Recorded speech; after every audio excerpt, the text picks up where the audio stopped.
Hello, everyone. I'm your host, Nadia Holtz. The countdown is over. Football season has finally arrived. Don't forget to join in our conversation using hashtag SBRNatia. Bovada Sportsbook has released a ton of opening night football props to welcome the NFL season. Although some have little to no value, joining us today is professional handicapper Jordan Sharp, who has identified 3 player and team props that could add to your bankroll. Jordan, I'm very excited to have you with us today. It's my first time interviewing you, so how are you doing today? I'm doing great, Nadia. Thanks for having me as always. I'm very excited to be here today. Excellent. All right, so I read in your article you really like Randall Cobb for your first play, but 17.5 receiving yards is a lot for a prop like this. Why are you so confident that Cobb will out-receive Baldwin by that much? Well, there's a few reasons, Nadia. I'll start with the first one, which is I think that the Green Bay Packers are going to have to throw the ball in this game if they're going to want to win. As much as I love Eddie Lacy running the football, I just don't see them having much success running the ball tonight. And I think if they want to score points, they're going to have to put the ball in the air, and Aaron Rodgers is going to have to be throwing it. That being said, Randall Cobb is an outstanding receiver, and he right now at Bovada has a over-under receiving yards right now of about 67.5, which is a lot. But compared to Doug Baldwin, who's only at 45.5 from Bovada, that would indicate that the Bovada already thinks that he's going to have more than 20 or more receiving yards than Baldwin does in this game. So right there, that was the first indicator for me that one of the reasons why I really like Randall Cobb in this play here at more than 17.5 receiving yards above Baldwin. The second one being that I just don't think that Doug Baldwin is going to see as much field time as a lot of people are projecting. Okay. He is listed as the starter opposite of Percy Harvin,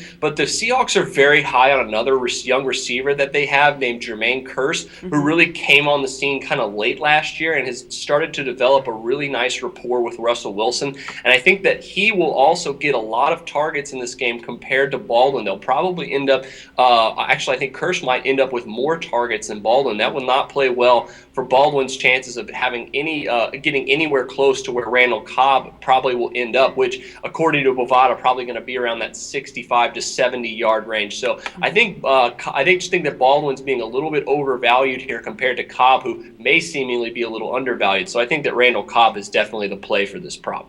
All right, great feedback. So I have the next prop you have is the team to score the longest touchdown. Are you worried that the Green Bay defense will give up a long touchdown to the Seahawks in this game? I am a little bit worried about that, but I think that where we're at in this game, like I said, the Packers are going to be throwing the ball a lot in this game, and so the odds, I think, just from that is going to up a little bit to where they're going to have a better chance of scoring a long touchdown. I also, going back to Randall Cobb, who's also their punt return man, he likely has a pretty good shot of beating the Seattle special teams in order to grab a long punt return touchdown, because special team scores do count from Bovada in this prop bet. So the Packers, with the combination of them throwing the ball, Randall Cobb being a very good returner, and the fact that the Seahawks probably are going to want to run the ball more in this game, stay at a pretty slower pace, and keep the Green Bay offense off the field as much as possible, the odds of them throwing the ball deep are just not that high. Even though I think they'll probably take some shots downfield, they're not going to be going downfield as much as the Green Bay Packers. That's why I think the Packers here are the play for this one. Yeah, Seattle is definitely notorious for dominating at home. Are you concerned they could blow out the Packers, making your third prop pick a loser?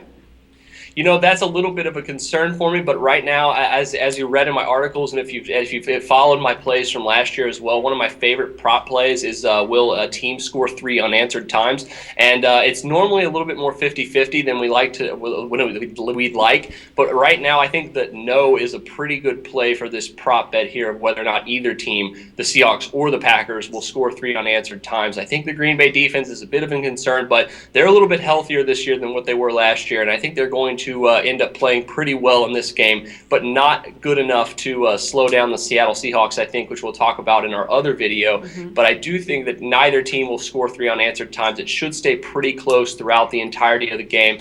Could be a pretty back and forth game, and it being the first football game of the season, big spotlight, nationally televised game. I think both of these teams are going to be on their A game, both on offense and on defense, and so I think that'll lead to kind of more of a back and forth game. And the value right now from Bovada for the no on this one is at plus 155. That's incredible value for a prop like this for two teams that seemingly are a little bit more even than what the spread might suggest here. So I think no at plus 155 is a great play for this prop. All right, so there you have Jordan's takes on tonight's game. Jordan, thank you so much, and I hope you enjoyed tonight's game. Thanks, Nadia. For sportsbookreview.com, this is Nadia Holtz.